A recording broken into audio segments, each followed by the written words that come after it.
Hello guys, I am निकी और आप देख रहे हैं अपना YouTube channel IQ students point. Guys, जैसा कि आपको पता है कि हमारे YouTube channel IQ students point पर आपको आपके कोर्सेज के अकॉर्डिंग क्लासेस प्रोवाइड की जा रही हैं। सो आज की जो हमारी क्लास है वो पॉलिटिकल ऑनर्स फर्स्ट ईयर के जो स्टूडेंट्स हैं उनके लिए है। और उनको पता है कि उनके पास 2 मेन कोर सब्जेक्ट है और उनमें से एक मेन कोर सब्जेक्ट की एक यूनिट हमने कंप्लीट कर ली है। ओके, सो अब जो हमने सेकेंड सब्जेक्ट लगाया है, अगेन हम इसकी सेकेंड यूनिट कर रहे हैं। इसकी फर्स्ट यूनिट हम कंप्लीट कर चुके हैं और इसकी सेकेंड यूनिट हम देखते हैं एक बार सरकार के अंग, ऑर्गन्स ऑफ गवर्नमेंट। इसमें विधायिका, कार्यपालिका और न्यायपालिका तीनों अंग दिए गए हैं। तो विधायिका और कार्यपालिका, लेजिस्लेटिव और एग्जीक्यूटिव हम पढ़ चुके हैं। आज की क्लास में हम जुडिशरी पढ़ेंगे, जुडिशरी, न्यायपालिका। ठीक है, इससे पहले मैं आपको बता देती हूँ स्टूडेंट्स कि आपको आपके सब्जेक्ट्स के अकॉर्डिंग हम क्वेश्चन सीरीज जैसे क्वेश्चन आने हैं, क्योंकि आपके पेपर मार्च से 15 मार्च से स्टार्ट है। सो उस टाइप से हम आपको क्वेश्चंस प्रोवाइड कर रहे हैं कि कैसे क्वेश्चन आते हैं, पेपर लिखना कैसे है, क्या करना है। ठीक है, सो ये आपको सारा इसमें ऐसे हम बता रहे हैं। अगर आपने कुछ क्वेश्चन सीरीज हमने आपको प्रोवाइड की है, जैसे सेकेंड ईयर के स्टूडेंट्स के लिए सारे उनके पॉलिटिकल के सब्जेक्ट्स के लिए करी है, BA प्रोग्राम के लिए करी है, फर्स्ट ईयर में हिंदी के लिए करी है, इंग्लिश के लिए करी है, और भी सब्जेक्ट्स के हम धीरे धीरे आपको प्रोवाइड करने की पूरी कोशिश करेंगे। ओके, सो हम न्यायपालिका अब कंटिन्यू करते हैं। So let's start. न्यायपालिका परिचय, इंट्रोडक्शन लिखना ज़रूरी है। मतलब आपको मैंने बताया था वीडियो के स्टार्टिंग में, अगर आप इंट्रोडक्शन नहीं लिखते हैं तो उसकी जगह अर्थ भी लिख सकते हैं सीधा सीधा, और अर्थ भी नहीं है तो आप परिभाषाएं भी लिख सकते हैं जैसा आंसर के अकॉर्डिंग दे रखा होता है। तो इसमें इंट्रोडक्शन है, मैं आपको इंट्रोडक्शन बता देती हूँ। स्वतंत्रता और सभ्य राज्य की जो प्रथम पहचान है वो स्वतंत्र निष्पक्ष न्यायपालिका है। जो एक स्वतंत्र और एक सभ्य राज्य की सबसे पहली जो पहचान है, उसकी आइडेंटिटी है, वो स्वतंत्र और निष्पक्ष न्यायपालिका, जुडिशरी की बात यहाँ पर की गई है। कोई भी समाज बिना विधानमंडल के रह सकता है, लेकिन किसी सभ्य राज्य की कल्पना नहीं की जा सकती है जिसमें न्यायपालिका की कोई भी व्यवस्था नहीं हो। कहते हैं कि विधानमंडल के बगैर रह जा सकता है, लेकिन अगर एक सभ्य समाज के बारे में सोचे तो न्यायपालिका की उसमें बहुत ज़्यादा ज़रूरत है। लेकिन और भारत में संविधान और लोकतंत्र की रक्षा का दायित्व सर्वोच्च न्यायालय का ही है। और साथ में ये भी बताया गया है कि उसका क्षेत्राधिकार अत्यंत व्यापक है, कि इसका जो क्षेत्राधिकार उसका जो काम करने का पूरा एरिया दिया गया है, उसके आर्टिकल्स हैं, सब चीज़ें, जो भी फैसिलिटीज़ उसको प्रोवाइड की गई हैं जुडिशरी को, वो बहुत ज़्यादा अत्यंत व्यापक है, बहुत ज़्यादा वास्ट है। ठीक है, इसके बाद बात आती है सर्वोच्च न्यायालय की आवश्यकता की, रिक्वायरमेंट ऑफ सुप्रीम कोर्ट है क्या क्या। देखो, सर्वोच्च न्यायालय की यहाँ बात हो रही है, जुडिशरी की, सुप्रीम कोर्ट की। तो लोकतांत्रिक शासन व्यवस्था की दृष्टि से हमारे देश में सर्वोच्च न्यायालय की आवश्यकता निम्नलिखित कारणों से महसूस की जाती है।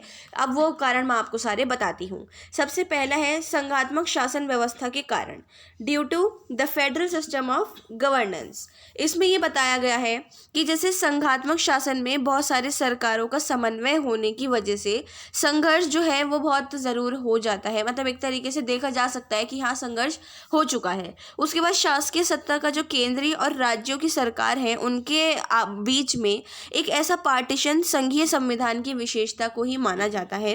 और किसी भी शक्ति विभाजन की जो प्रक्रिया है उसमें क्षेत्राधिकार का जो प्रश्न है उसको लोक संघीय राज्यों में वाद विवाद पैदा होने के लिए संभावित माना जाता है। शक्ति विभाजन संविधान के अनुसार होती है, इसलिए इन जो सभी विवाद हैं उनका डिसीजन एक संविधान की अंकित व्यवस्था के अनुसार ही होना चाहिए। उन्होंने बोला इसलिए ही जो उनका डिसीजन होता है, निर्णय होता है, वो बिल्कुल एक संविधान में जो व्यवस्था, सिस्टम, आर्टिकल्स, अनुच्छेद, जो चीज़ें बताई गई हैं उनके अनुसार ही होना चाहिए। संघीय संविधान में जो सर्वोच्च न्यायालय है उसका एक प्राधिकारी होता है, और सर्वोच्च न्यायालय संघीय प्रशासन प्रणाली का बहुत इंपॉर्टेंट अंग माना जाता है, और ये संविधान की व्याख्या करने वाला सबसे ऊंचा प्राधिकारी माना जाता है। सेकंड है संविधान की व्याख्या का कार्य, इंटरप्रिटेशन वर्क ऑफ कॉन्स्टिट्यूशन। देखो, इसमें ये बताया गया है कि जो सुप्रीम कोर्ट है उसके द्वारा संविधान के रक्षक और संविधान के आधिकारिक व्याख्या के रूप में कार्य किया जाता है। और संविधान निर्मात्री सभा में कहा गया था कि ये संविधान का व्याख्याकार और संरक्षक होगा। भारतीय संविधान की जो भावना है उसको एक आधिकारिक व्याख्या जो है वो सब सुप्रीम कोर्ट के द्वारा ही की जाती है। जो उसकी एक आधिकारिक व्याख्या की जाती है वो एक सुप्रीम कोर्ट के द्वारा ही की जाती है।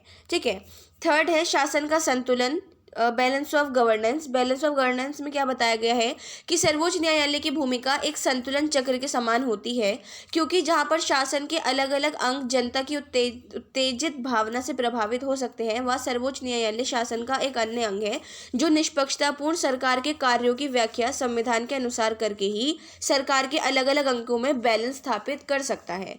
ठीक है, आमतौर पर यहाँ बताया गया है कि बैलेंस ऑफ गवर्नेंस यहाँ पे बहुत ज़्यादा ज़रूरी है कि जब तक सरकार का और तीनों जो अंग हैं गवर्नमेंट के, कि विधायपालिका, कार्यपालिका और ये आपका न्यायपालिका, जब तक इन तीनों में आपस में बैलेंस नहीं होगा ये अच्छे से काम नहीं कर सकती हैं।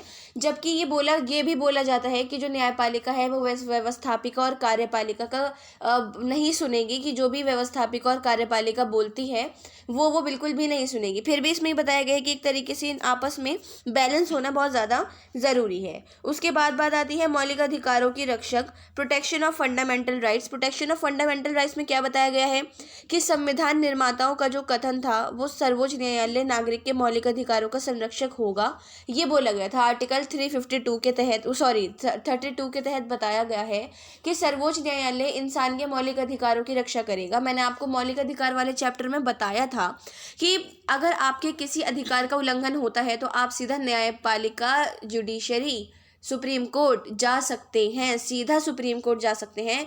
जबकि सुप्रीम कोर्ट सबसे बड़ा कोर्ट होता है और ना हाई कोर्ट जाना, ना लोअर कोर्ट जाना, ना कहीं जाना, कहीं भी नहीं, आप सीधा सुप्रीम कोर्ट जा सकते हैं अगर आपके किसी अधिकार का उल्लंघन होता है तो आर्टिकल 32 के तहत ये और उसको सुप्रीम कोर्ट को ये एक तरीके से फ्रीडम दी गई है कि अगर किसी भी व्यक्ति का, किसी भी भारत के नागरिक के जो उसका राइट है उसका उल्लंघन होता है तो सुप्रीम कोर्ट उस पर जो भी फैसला करना चाहती है वो कर सकती है। पांचवा है विशिष्ट परामर्श देने के लिए, टू प्रोवाइड स्पेसिफिक एडवाइस। इसमें ये बोला गया है कि जो गंभीर या पेचीदा कानून उलझने होते हैं उन पर सर्वोच्च न्यायालय राष्ट्रपति को परामर्श देने का कार्य भी करता है। बहुत सारे ऐसे देखे जाते हैं। एग्जाम्पल के तौर पर मैं आपको समझा दूँ जिससे आपको अच्छा समझ में आए कि जैसे एक केस लगा है, मान लो मुझ पर ही लगा है और मुझ पर मर्डर का भी केस लगा है, रेप का भी लगा है, चोरी भी की है मैंने, ठीक है ना। उसके बाद उसके साथ साथ दो चोरियां की है मैंने। तो अब ये जो मेरा केस है ये बहुत ज़्यादा उलझता जा रहा है। पहले मर्डर का हुआ, फिर इतने सारे आर्टिकल्स लग गए, उसके बाद इतना टाइम तक जेल भी हो गई मुझे, फिर उसके बाद रेप का हुआ मेरे पास और सारा मेरे को प्रूफ हो चुका है कोर्ट में कि हाँ ये सब मैंने ही किया है। तो उसके बाद और आर्टिकल्स लग गए, उसके बीच में मैंने चोरी चकारी भी करवाई है जिसमें मेरा नाम आया है और प्रूफ हो गया है कि हाँ निक्की मैम ने ही करवाया था। तो वो भी सारा, वो एक जो ये मेरे पे केस जो बना है वो बहुत ज़्यादा एक उलझन जैसा हो चुका है, बहुत ज़्यादा गंभीर, एक डीपली जा चुका है, जिसके लिए सर्वोच्च न्यायालय का जो जज होता है वो राष्ट्रपति को एक परामर्श देने का काम भी कर सकता है। और एक एक्स्ट्रा पॉइंट मैं आपको और बता देती हूँ, वैसे 5 पॉइंट लिख दो, इनफ होंगे, कि सामाजिक क्रांति का जो अग्रदूत होता है वो, कि भारत में जो सुप्रीम कोर्ट है उसने सिर्फ लोकतंत्र का प्रहरी, और एक मतलब एक तरीके से वो प्रहरी नहीं माना जाता, वो संवैधानिक और साधारण कानूनों की प्रगतिवादी व्याख्या करने वाला एक सामाजिक और आर्थिक परिवर्तन का अग्रदूत भी माना जाता है।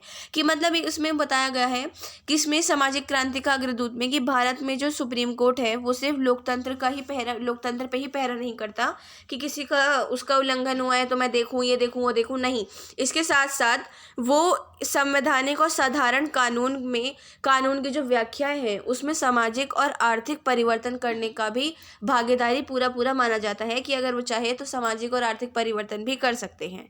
ठीक है, इसके बाद बात आती है सर्वोच्च न्यायालय का संगठन, सुप्रीम कोर्ट ऑर्गेनाइजेशन। इसमें क्या बताया गया है, सबसे पहला आपको दिया गया है भारत में मुख्य न्यायमूर्ति की नियुक्ति। जो भारत में मुख्य न्यायमूर्ति होते हैं, चीफ जस्टिस जो होते हैं, उनकी नियुक्ति, appointment of the chief justice of India. Article 124 clause 2 में जिस प्रक्रिया का वर्णन किया गया है वो भारत का मुख्य न्यायमूर्ति पर ही लागू होता है। न्यायमूर्ति होते हैं चीफ जस्टिस, और न्यायाधीशों वाले जो दूसरे निर्णय में ये स्पष्ट है ये कि अगर उच्चतम न्यायालय का जो सबसे ऊंचा और सबसे हाई पोस्ट पर न्यायाधीश होता है वो न्यायाधीश पद धारण करने के लिए उपयुक्त समझा जाता है तो उसे ही भारत का मुख्य न्यायाधीश भी चुना जाना चाहिए, मतलब नियुक्त किया जाना चाहिए। ये वाली बात होता है और ऐसे बहुत बार किया भी गया है। मतलब ये वाली बात इसमें बताया गई है भारत के मुख्य न्यायमूर्ति की नियुक्ति में कि अगर वो हाई कोर्ट में सबसे ऊंची पोस्ट पर बैठा है तो सुप्रीम कोर्ट के एक जज के लिए, चीफ जस्टिस के लिए उसको चूज किया जा सकता है। ठीक है, दूसरा है कार्य कार्यकाल इनका ये होता है कि एक सुप्रीम कोर्ट के जज की जो लास्ट एज होती है वो 65 वर्ष तक होती है। इस अवस्था में वो खुद त्याग पत्र भी दे सकते हैं, उनके लिए कोई मनाही नहीं है। और इसके अलावा अगर सर्वोच्च न्यायालय के किसी न्यायाधीश को उनके पद से हटाया जाता है, किस तरीके से? उनके या तो मिसबिहेव करने से या फिर संविधान का उल्लंघन करने से, जिसको मैंने आपको इम्पीचमेंट पढ़ाया था कि इम्पीचमेंट के द्वारा हटाया जाता है। ठीक है, बस ये वाली बात इसमें बताई गई है।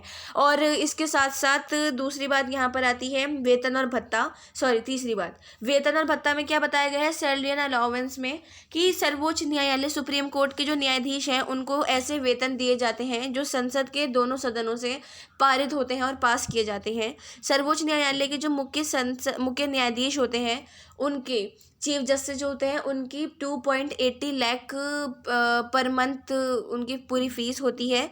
और जो अन्य न्यायाधीश जो उनसे छोटे न्यायाधीश होते हैं उनकी 2.50 लाख पर मंथ होती है। ठीक है, इसके अलावा उनको मासिक भत्ता भी दिया जाता है, घूमने फिरने के लिए फ्री जगह, और मतलब कार एक लिमिटेड उसमें पेट्रोल की अगर ये पूछा जाता है कि सर आप कहाँ तक जा रहे हैं या मैम आप कहाँ तक जा रही हैं, जो भी है, तो उस हिसाब से उनको पेट्रोल डाला जाता है, मतलब पैसे वैसे नहीं लिए जाते हैं। रहने की जगह और अगर वो बीमार पड़ जाते हैं तो उसके लिए भी सारा उनका सब चीज़ें देखी जाती हैं। ठीक है, दूसरा है न्यायाधीशों की योग्यताएं, जज क्वालिफिकेशन क्या है, कि सर्वोच्च न्यायालय के न्यायाधीशों के लिए अलग अलग योग्यताएं बताई गई हैं जिनको जानना बहुत ज़्यादा ज़रूरी है। मतलब एक तरीके से वो ज़्यादा मुश्किल नहीं है स्टूडेंट्स, बस आप इनको ध्यान में रखोगे ना तो रटने की ज़रूरत नहीं पड़ेगी, आप बोलोगे कि हाँ ये हमें पता है। ठीक है, सबसे पहला तो वो भारत का नागरिक हो और वो किसी भी हाई कोर्ट में 2 या 2 से ज़्यादा न्यायालयों में लगातार 5 वर्ष तक काम कर चुका हो, और एक जज के रूप में भी वो जो अपना काम है वो कर चुका हो। और उसके बाद या तो वो किसी हाई कोर्ट में एक 10 वर्ष तक एडवोकेट रह चुका हो, या फिर राष्ट्रपति का जो परामर्श देने होते हैं उनको एडवाइस देनी होती है उसके पद पर रह चुका हो। और इस उपबंध में इसके अलावा किसी विश्वविद्यालय में न्यायशास्त्री भी रह चुका हो, जूरिस्प्रूडेंस कहलाते हैं न्यायशास्त्री। ये क्या करते हैं, या तो ज़्यादातर पॉलिटिकल के टीचर्स होते हैं या फिर एलएलबी करने के बाद एलएलबी जैसे करी, मान लो मैंने ड्यू से एलएलबी की है और मैं वहीं ही पढ़ाने लग गई कि मैं ड्यू एलएलबी के जो यूजी के स्टूडेंट्स हैं मैं उनको पढ़ा रही हूँ, मैं एलएलबी के पढ़ाने की टीचर हूँ, तो मैं भी चीफ जस्टिस के लिए मतलब एक तरीके से सुप्रीम कोर्ट के जज के लिए नियुक्त की जा सकती हूँ।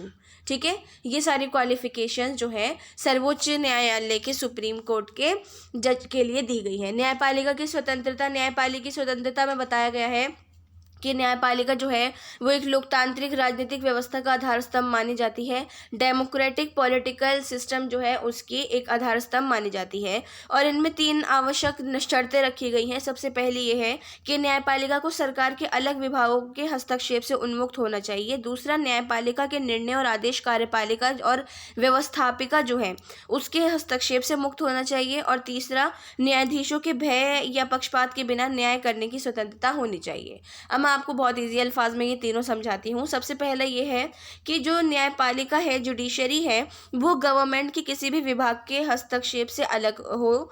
दूसरा, कि न्यायपालिका की जो डिसीजंस है उसमें एग्जीक्यूटिव और लेजिस्लेटिव का कोई भी हस्तक्षेप नहीं होना चाहिए। और तीसरा ये कि न्यायपालिका जो है उसको एक मतलब किसी भी न्यायाधीश या फिर किसी भी एडवोकेट किसी भी तरीके से भय से दूर रखना चाहिए, क्योंकि बहुत पिछले के टाइम में जब आज़ादी के बाद ये सब कुछ बना था हमारा, उस टाइम में देखा जाता था कि बहुत सारे केसेस जीतने के लिए जज को धमका दिया जाता था, मारने की धमकी दी जाती थी, तो वो डर के मारे उनके हक में फैसला कर देते थे। तो जैसे जैसे ये बात धीरे धीरे खुलती गई तो जज को ये छूट दी गई कि वो किसी के डर के बगैर या किसी के दबाव में आए बगैर फैसला करे। इस चीज़ की उसको स्वतंत्रता दी गई है। अगर कोई उसको डराता है, धमकाता है तो उसको बहुत कड़ी से कड़ी सज़ा दी जाती है। ठीक है, अब इसमें न्यायपालिका की स्वतंत्रता बनाए रखने के लिए संविधान में जो व्यवस्थाएं की गई हैं, सबसे पहला है न्यायाधीशों की नियुक्ति, अपॉइंटमेंट ऑफ जज के संविधान के द्वारा सर्वोच्च न्यायालय और उच्च न्यायालय में न्यायाधीशों की नियुक्ति का अधिकार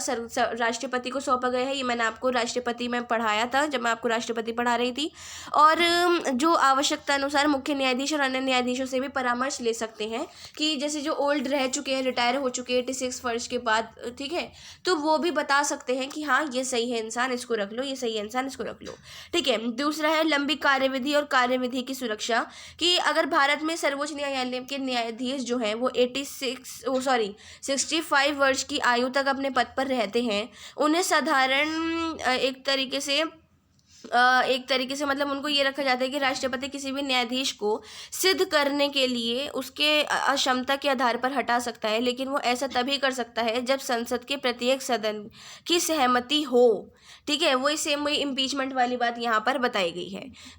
तीसरी बात है कार्यप्रणाली के नियमन हेतु नियम बनाने की शक्ति, power to make rules for the regulation of executive. ठीक है, इसमें ये बताया गया है कि सर्वोच्च न्यायालय को अपनी कार्यप्रणाली के नियम बनाने का अधिकार है, लेकिन नियम संसद द्वारा निर्मित विधि और अंतर्गत होने चाहिए, मतलब और राष्ट्रपति की भी परमिशन इसमें होनी चाहिए। वो अपने उससे नियम बना सकते हैं, जो उनके नियम बनाए हैं, रूल्स हैं, वो अपनी मर्जी से बना सकते हैं एक काम को चलाने के लिए, लेकिन राष्ट्रपति और दोनों सदन की निगाह में रख कर कि हाँ मैंने ये नियम बनाए हैं, अगर आप इसको पास करो तो मैं इसको आगे बढ़ा दूँ।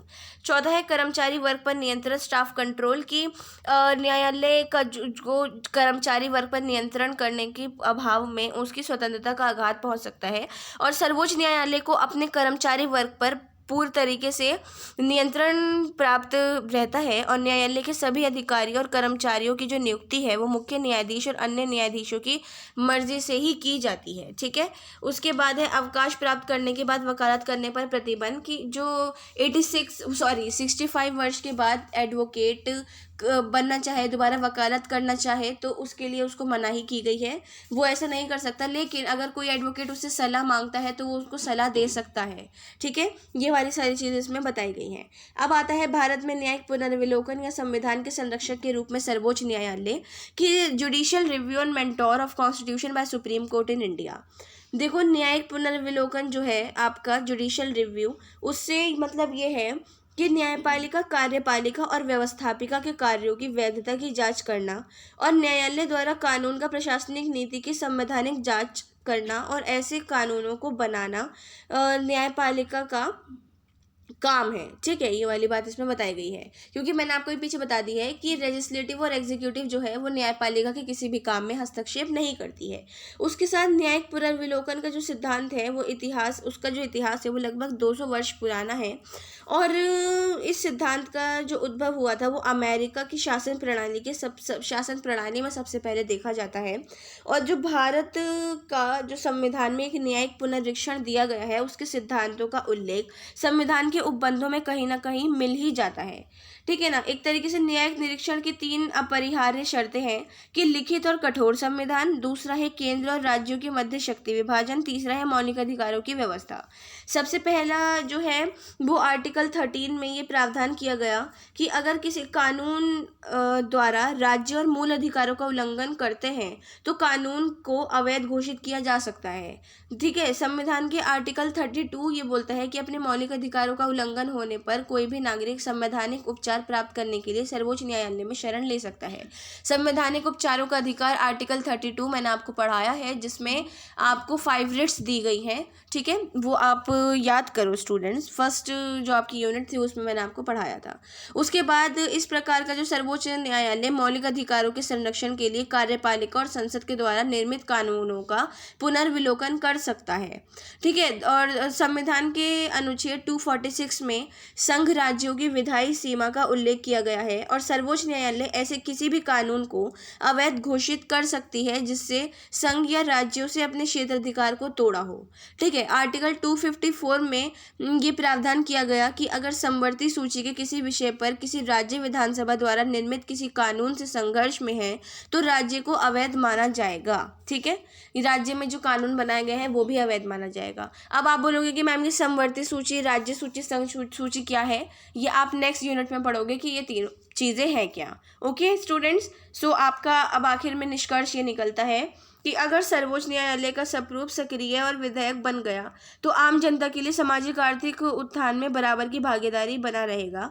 और रियलिटी में ये माना जाता है कि राज्य किसी भी सार्वजनिक सत्ता का कार्य करने कानून के ऊपर नहीं है, वे स्वेच्छाचारी या मानव प्रतिष्ठित के प्रतिकूल नहीं हो सकते हैं या साहसपूर्ण कदम है। ठीक है, जो सुप्रीम कोर्ट है उन्होंने ये भी बना दिया कि सार्वजनिक हित का आधार क्या है और सब विवेक का उपयोग किस प्रकार किया जाना चाहिए।